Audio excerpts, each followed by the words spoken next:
So kakarating ko lang sa office and for some reason nawala sa isip ko na off nga pala silang lahat ngayon. So off si Kuya Philbert, off si Kuya Jeff, off si Kuya Anjo, off si Ate Cherry, off si Ate Ann, si Dre wala pa.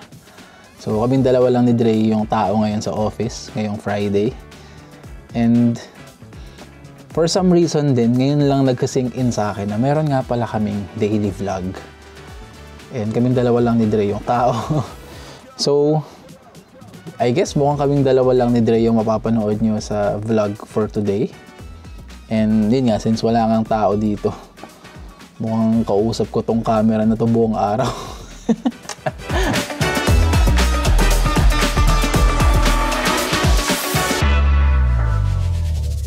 So, nandito ako ngayon sa Naimas sa may Wilson and Dufferin. I came here because gusto ko silang ma-feature sa isa sa mga shows natin sa FTV na Katas na Kusina and Craven Company.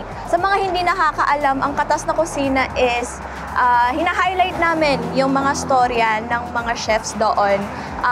Kumbaga, food-centric siya pero iba lang yung approach. And yung Craven Company naman is, ito yung mga food na naiisip natin na parang nakikrave tayo every week. Ako palagi ako nakikrave. I think perfect siya sa Craven Company. So, since friend ko yung owner nitong Naimas, napag-usapan na rin namin to before na baka pwede sila ma-feature doon sa mga yon. Pero since nga naging busy na sila, tapos naging busy na rin kami sa FTV, hindi na rin na-follow up nito lang. So ngayon, nag-decide ako na puntahan sila in person and i-ask na rin kung ano yung mga menu na pwede namin i-showcase. Tara!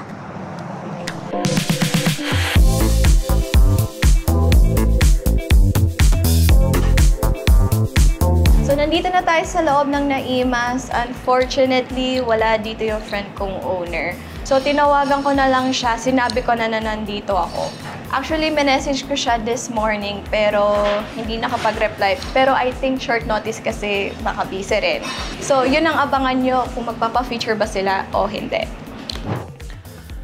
So, ganito yung itsura ng office kapag walang tao. Tingnan nyo. Ang tahimik. Tsaka ang lungkot. Madalas kasi, lalo na kapag nandito sila Dre, ayan, lalakas tumawa ng mga yun. Lalo na nung nandito pa si Andrea. Pangiingay ng mga, lagi kami napapagalitan ng mga tao sa labas. And yun nga, ako pa naman, bihira akong pumasok ng maaga. Usually kapag dumarating ako, andito na silang lahat. Kaya medyo nakakapanibago na ganitong tahimik. And usually nga din, medyo slow Friday talaga. Minsan meron kaming filming ng OPM livestream kapag Friday. So nandito yung buong team. Yeah, OPM livestream, yun yung music show namin. So nagpe-feature kami ng mga local bands na nila live stream. Pero yun nga, I guess slow Friday siya. Wala kaming guest na banda tonight. And so wala din yung team. Nakabakasyon silang lahat. Kaya nakakapanibago. Pero yeah, you know, happy Friday pa rin. Yeah.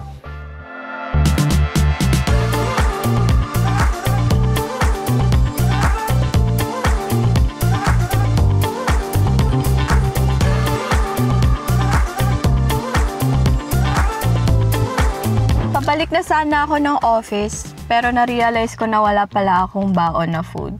So, since nandito na rin ako sa Naimas, bili na rin ako ng lunch ko para may makain ako pagbalik.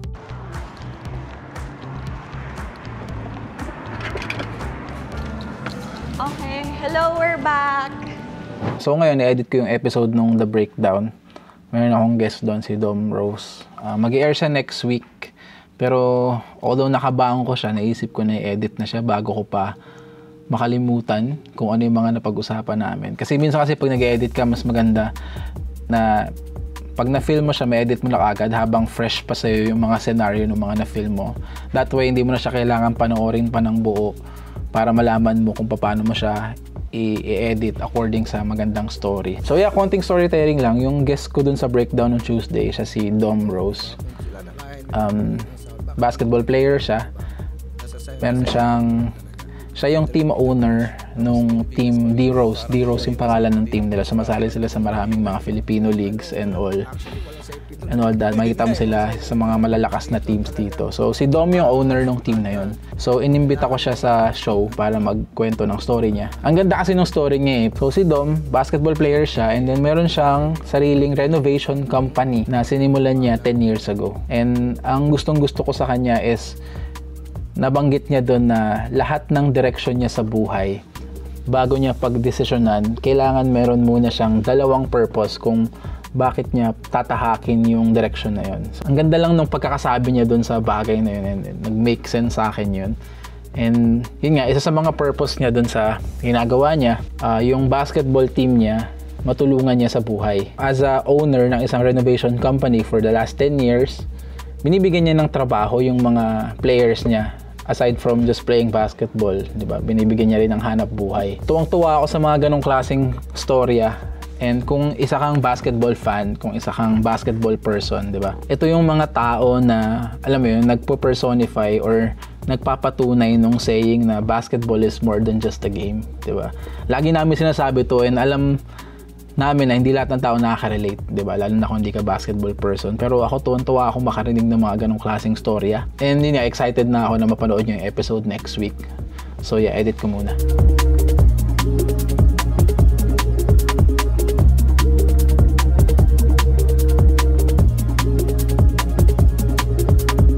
Mag-order na ako ngayon.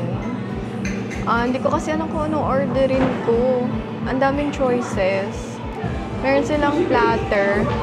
Tapos nagkikrave din ako lately ng rice bowl nila na hotdog. Pero parang gusto ko rin ng siomai with egg. Hindi ko alam. Ang sarap.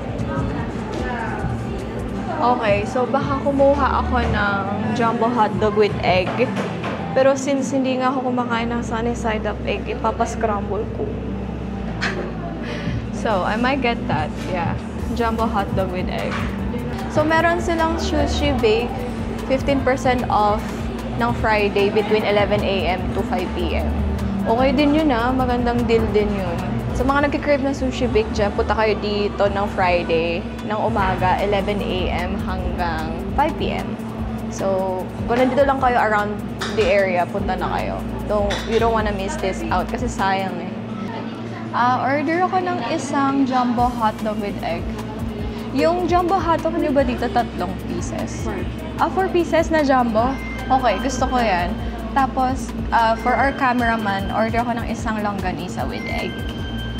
Yan. Thank you.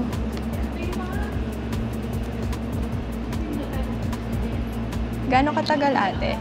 Mabilis. Mabilis lang. Okay. Thank you.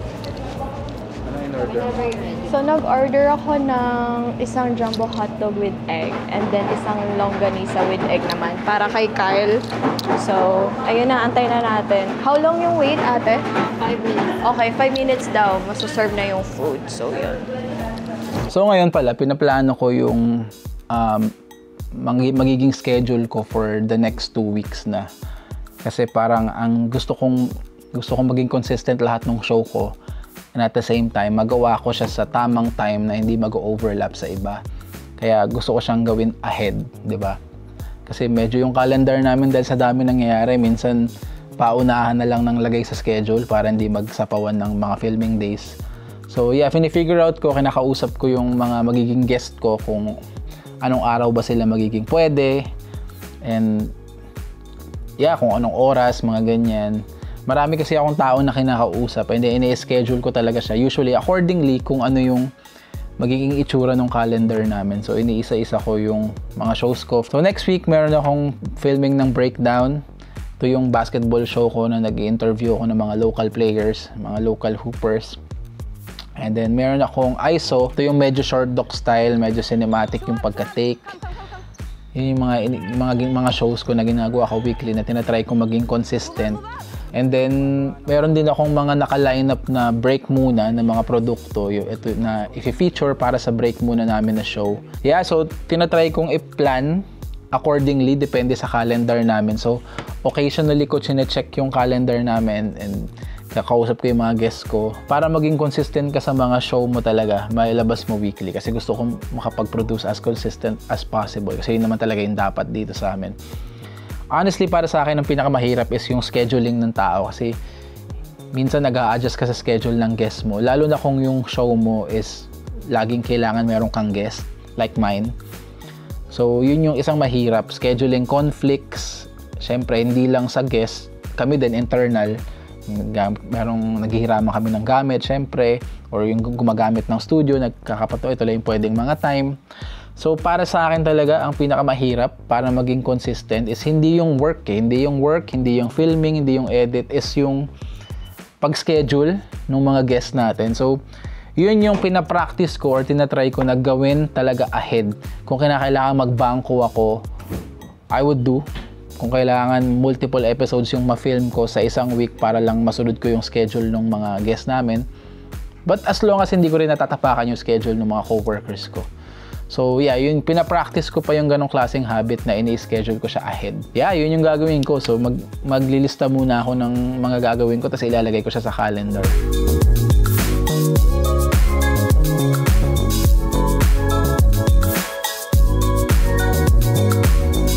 Waiting ako sa order namin kasi babalik nga kami ng office, wala kaming baon. So ngayon, hindi ko in-expect na merong palibre ang Naimas. Thank you sa friend ko, oh my gosh. Meron daw silang on the house na, eto guys, tingnan nyo. Blue lemonade. Ito naman is strawberry Yakult. Tapos ito is strawberry milk matcha. Mukhang masarap. And then ito is Biscoff latte. Sobrang sarap.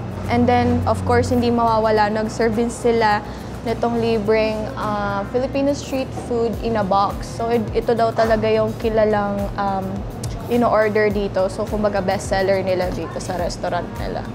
So, hala, hindi ko yun expect. Ang dami. Sobrang generous. Dapat hindi na tayo bumili.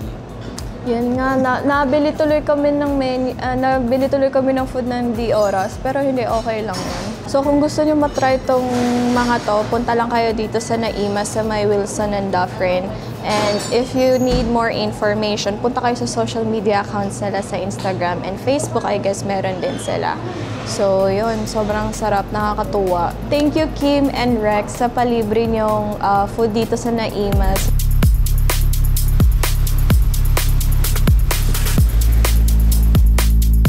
Guys, nagdagdag pa sila ng siomai. Tingnan mo naman. Thank you sa pa-siomai. Baka meron pa. Hindi, joke lang. Baka may pahabol pa. Thank you, Kim and Rex. Ano ba naman to? Hindi pa naman confirm ang feature natin, di ba? Hindi pa nakapag-usap in person.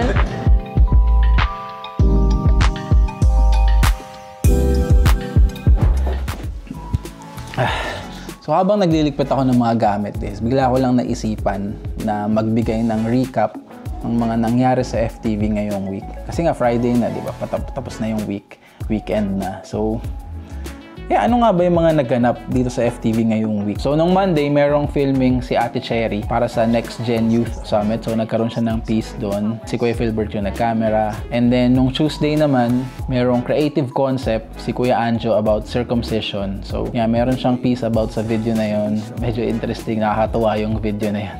Kasi tule, it's basically about tule na, alam mo yun, na part ng culture ng Pilipino.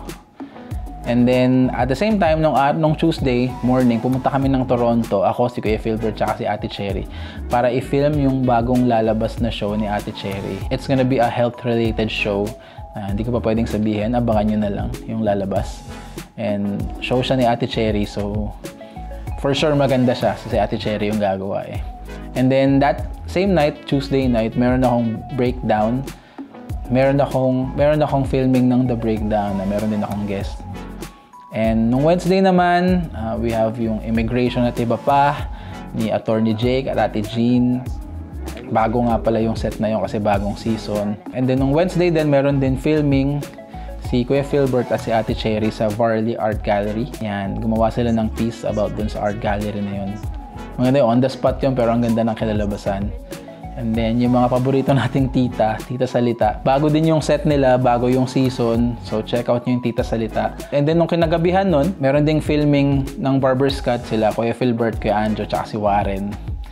And then, yun nga, kahapon, kung napanood nyo yung vlog kahapon, meron kaming back-to-back on-location filming. So, nagsama-sama na kami na lumabas para mag-film nung Tanong Lang Po na show ni Dre. And yung break muna, na si Kuya Anjo may finiture siyang produkto, which is yung tahonga. So, yun nga, despite this Friday being slow, di ba? I think naging medyo productive naman yung week overall, di ba? So, yeah, hopefully next week, di ba, mas maging productive pa kami sa paglalabas ng mga contents and nagbe-brainstorm din kami ngayon ng kung ano pa yung possible na pwede namin gawin. And yeah, yun lang guys. Happy weekend pala and kita-kits na lang tayo next time dito sa IRL.